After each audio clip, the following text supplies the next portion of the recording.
In front of me I have GARMIN Vivomove Sport, and I'm gonna show you how to change the vibration intensity on this device.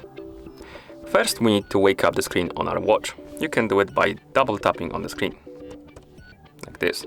Then press and hold on the screen to open the menu. Now you can swipe left or right on the screen to scroll through the menu, like this. Find the settings icon and tap on it to enter the settings. In settings, scroll through the menu again by swiping left and right.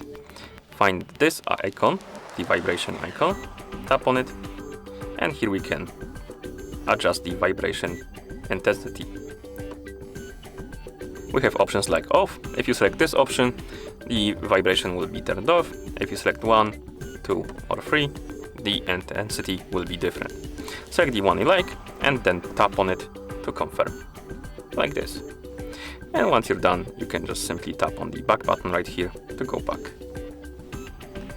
And that's how you change the vibration intensity on this device. Thank you for watching. If you found this video helpful, please consider subscribing to our channel and leaving the like on the video.